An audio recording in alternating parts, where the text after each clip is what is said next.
Welcome back to Broken Electronics. It's so good to see you again. Well, it's good to be seen again. I can't really see you.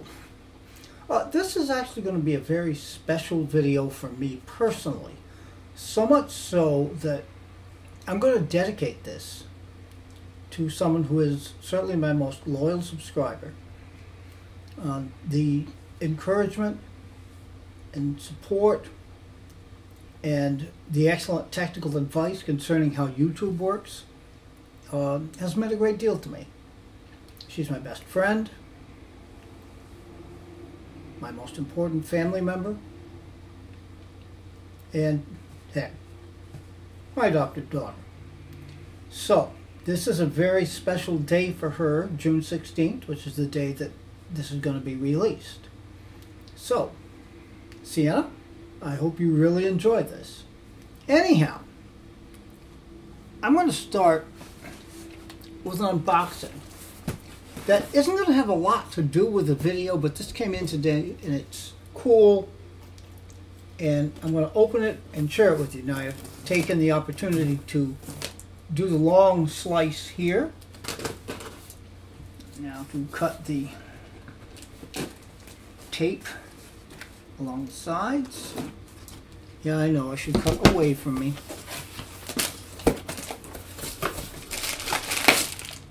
Alright, there's one aspect of it. Here's the other.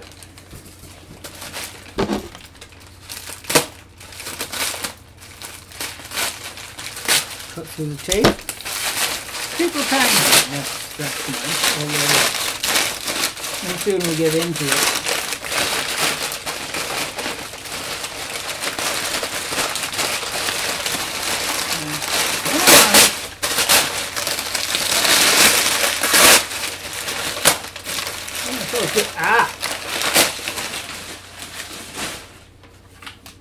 Now, you will remember, I hope this shows up, because as I'm looking at my computer screen right now, it doesn't look quite as purple there. I think that the light on it there is a little more accurate. Now, you'll recall that I, of course, am the proud owner of a 1999 iMac G3 in the grape color. But all I had was a Bondi blue keyboard. Well, I found the grape keyboard. I think that is cool. And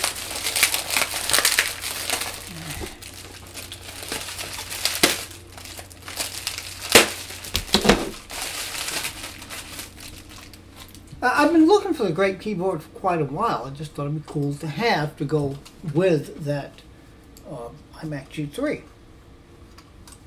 I had to grab this one because it had the great puck mouse too. Now, these are terrible pointing devices, among the worst ever made, but that's not a big deal. It's exactly the kind of mouse that would have come with that computer. I think that's cool. Alright, now, on to the actual subject of today's video. The iMac came out in 1998. My version, that was the original Bondi blue, that was the only color it came in. The one I've got is one of the 5 fruit colors. 1, 2, 3, 4, 5. Well, there's 6 in there. It doesn't quite line up. But anyhow, yeah, I don't think there was a red really.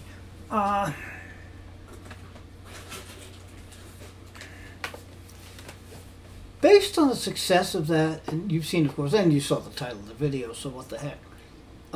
Based on the success of the iMac, Apple decided to branch out.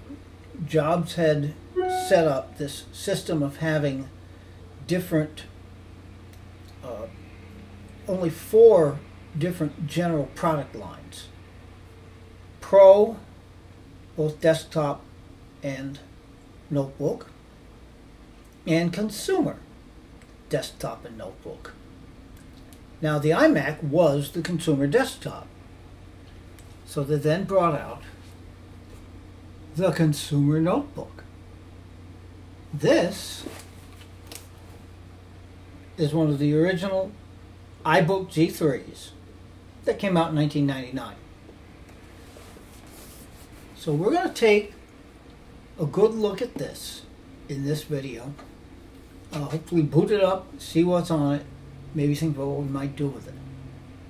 So again, Sienna, I hope you're having a wonderful day, and I certainly hope you enjoy this. Please stay tuned. Okay, so here it is. I hate to say, when I saw the listing with the photographs, I thought that would turn out to simply be sticker residue. It isn't. It's a scrape. I wonder if someone was trying to clean something off and ended up damaging it. I'm going to try to buff it out a little bit and see if maybe I can at least make it a little less apparent. The stem has fallen out of the case. However, I am glad to report that I did find it in the box, and it should be a very easy matter to simply glue it back in. Why it has this sticker saying M2 on it, I have absolutely no idea. All right, one of the features of this was this cool little carrying handle at the top. Now, these generally have cracked, but this one appears to be perfectly intact. I'm going to avoid carrying it by the handle, although it is awfully tempting, just to make sure it stays in the best possible condition. All right. All right, now, look at the I/O, but it's remarkably unimpressive. There is a telephone jack for the internal modem. There is, thank God, the Ethernet, USB 1.1, of course, and there is audio out. There's nothing on the back other than the handle. Over here, we have our optical drive and power. And that's about it. Really nothing else. These machines did come with the option of airport. I don't know that this has an airport card, but let's open it up.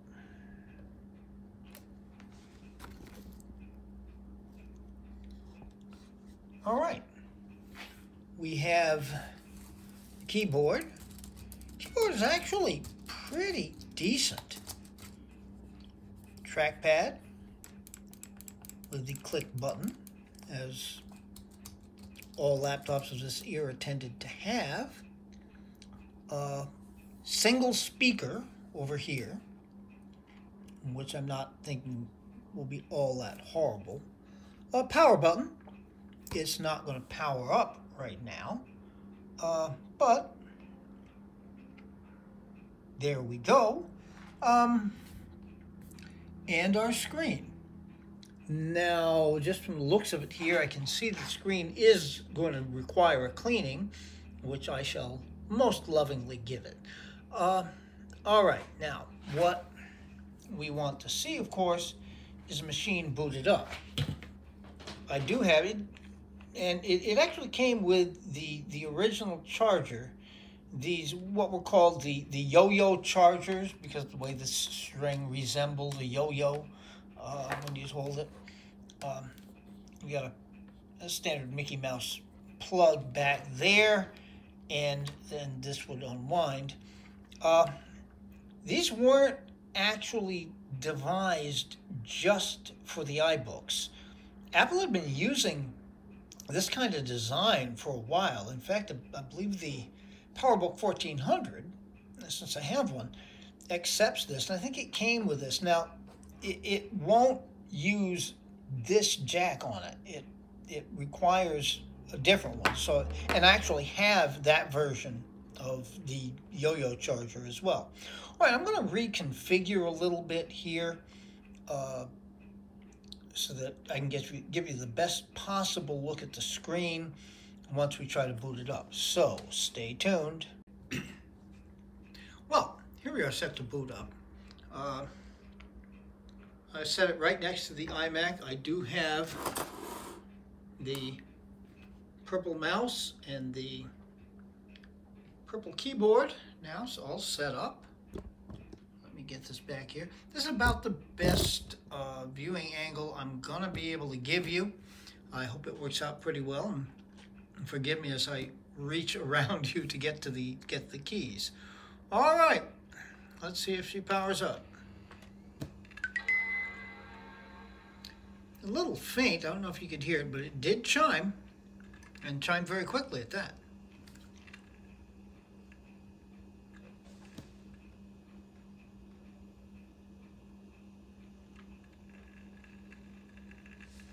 I'm gonna have to kill some light here.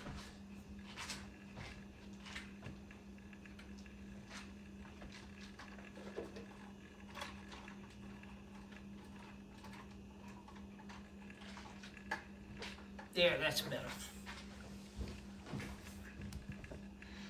Actually, the screen looks remarkably good. I can't state that you pretty much have to be looking straight on. We're booting up, obviously, into macOS 9.2. Well, the machine would have shipped originally with 8.6. It could run up as high as 10.3 Panther. Although it can, oh, look at that wallpaper, isn't that cool? All set up specifically for this machine. All right. Look at this. Now, the trackpad works very nicely. Yeah, network time error. That's because the battery is dead. This machine does not have an independent PRAM battery. It's dependent on the actual portable battery to keep track of the PRAM. So since this battery is very, very dead, you know, I'm going to get that error in there all the time, unless I leave it plugged in all the time. That would be the way around that. All right, let's angle down a little bit. All right. Looking into about this Mac, it's obviously 9.2.2, or excuse me, about this computer. Remembering where we are here.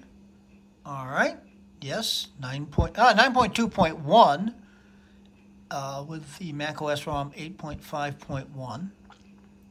Built-in memory 64 megabytes. Now,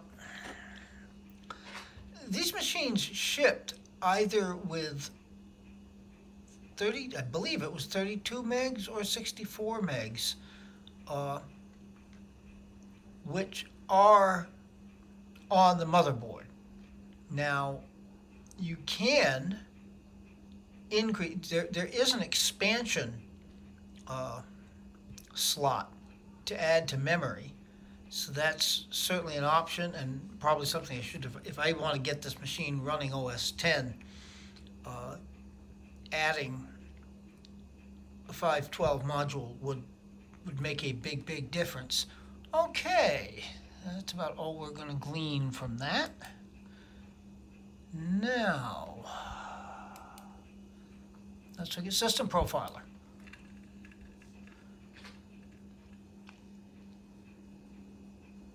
Yep, all that same information. Built-in memory. Location is simply built in. All right. All right.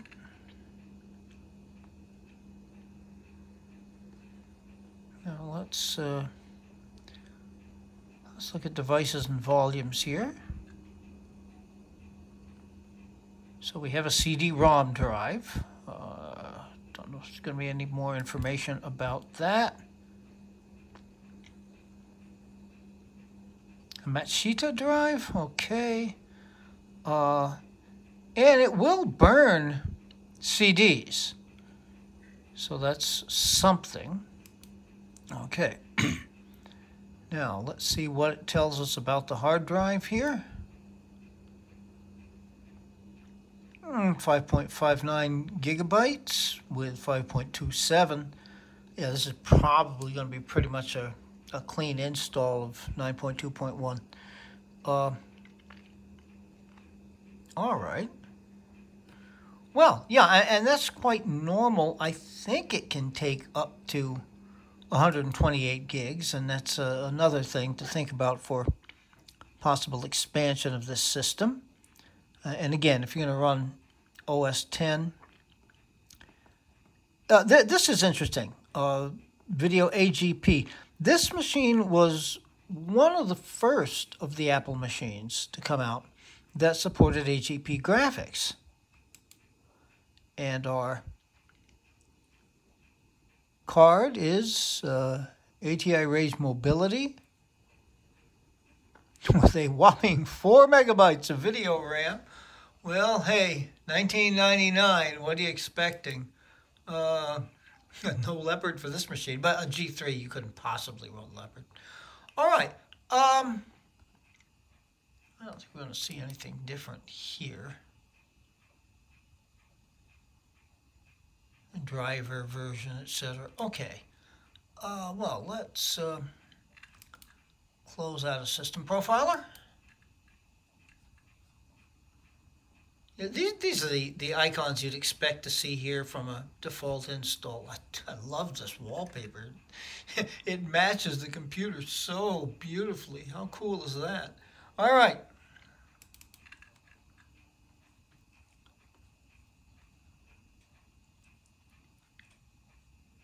Documents, there probably won't be anything to speak of. Oh, web pages may be the Apple Guide, which I used to see in my excursions into OS 8.0. Okay. Internet Explorer 5, Netscape Communicator, Outlook Express. This is all stock stuff. Yeah. Yes, indeed. All right, Internet Utilities. Aladdin folder, browse the internet, that's stuff it is in there. Mail, which would be Outlook Express. Okay, so yeah, the seller has quite wisely done a clean install of 9.2.1, again being, I just look at one thing in the control panels. I'm quite sure from what we're seeing in there, but just to be certain. Well, okay, airport. I'm seeing no indication of airport. No airport card is installed. Okay. Yeah, now, you can install an airport card.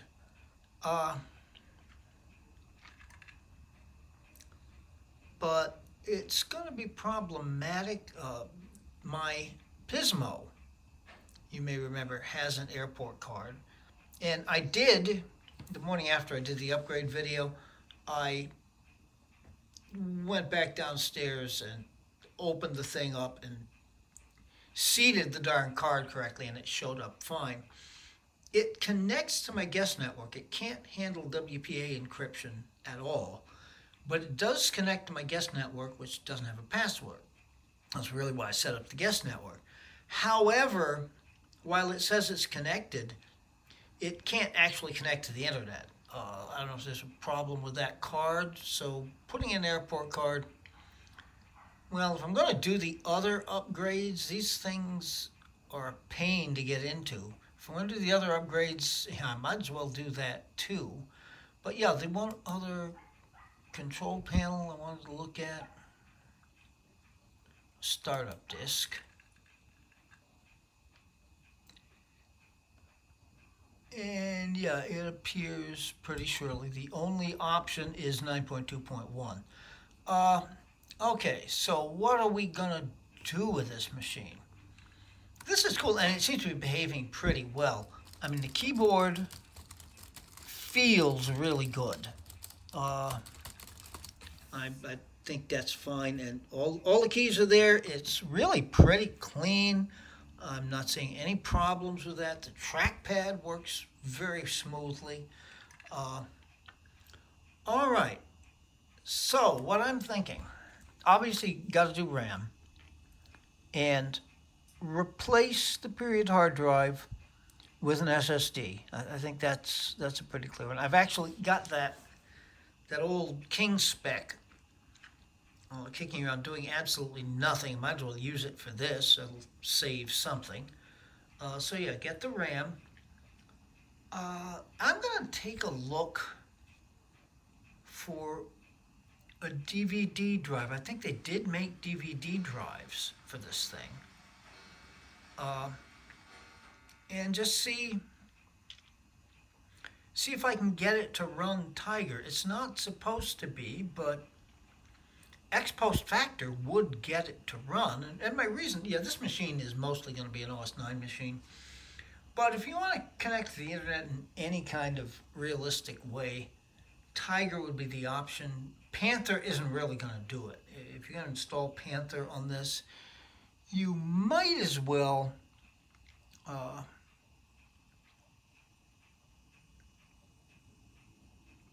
just leave it to OS 9. Okay. So yeah, those then would be yeah, and maybe put an airport card into it just so we can say it has it. So yeah, RAM, SSD, DVD drive, and probably airport, although it's probably not going to really function all that well. Okay.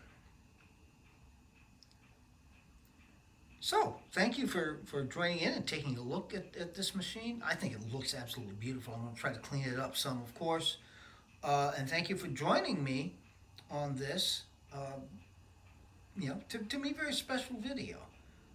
So, anyway, be good to other people. Be good to yourselves. Take very good and careful care. This has been Broken Electronics and Sienna.